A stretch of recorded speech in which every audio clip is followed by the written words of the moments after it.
Calamity new reworked true melee in a nutshell, part 3. After defeating Wall of Flash, the Breaker Blade will be our true melee weapon for a bit. Farm some astral biome enemies for their materials. While farming for Souls of Light, accidentally kill a prismatic lace wing. Gaslight yourself into thinking you can win this fight. No, you absolutely cannot, especially with that lame ass Breaker Blade. Craft the Bloody Worm Scarf and the Amalgamated Brain. Mine for Cobalt and Palladium underground. Randomly get a vanity item that transforms us into this really cool blue creature. This is purely just vanity though. Farm Wyverns for Souls of Light and use them to craft the Angel Wings. Craft the Comet Quasher using meteorites and astral materials. The next objective is to defeat Queen Slime. Even with just a molten armor, it is still possible to tank her hits, as long as we don't take too many hits from her spiky, slimy balls. Comet Quasher rains down meteors, and since Queen Slime has a large hitbox, it does a great job here. Defeating Queen Slime gives us the Crystal Assassin armor, giving us a free dash so we can fill in the empty accessory slot with Power Glove. We should now be ready to fight our first mechanical boss. It is none other than the Destroyer. Well, it is not like we have any other options anyways. As a true melee, it is basically almost a must to fight Destroyer first, because the other two options will always try to keep a distance between us, basically making true melee near impossible. Illusion of free will. Anyways, yeah, Destroyer.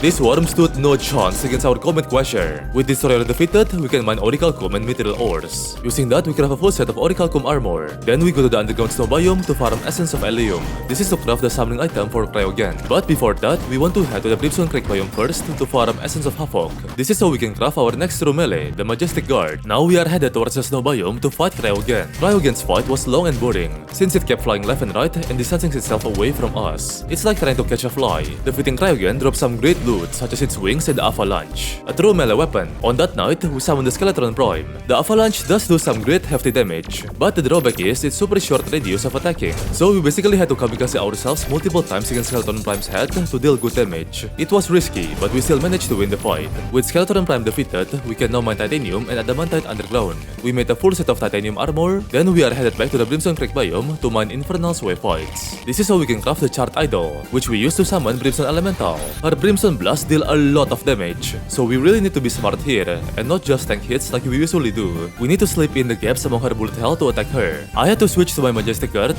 due to its bigger range. Avalanche was just way too risky at dealing with Brimstone Elemental. Defeating her is somewhat important, as she drops a Brim Lance. This is a true melee spear that has a great range coverage, giving us a chance to win against the twins. Without the Brim Lance, I genuinely don't think defeating the twins is possible as a true melee. Even with it, we still almost ran out of time. Keep in mind, I was using the most optimal gear and was also doing a kamikaze playstyle, since playing safe will actually be our downfall here. The main and true enemy of true melee is in the risky playstyle. It's running out of time against time-gated bosses, and with that we have defeated other trio mechanical bosses as a true melee. Subscribe to watch part 4 tomorrow.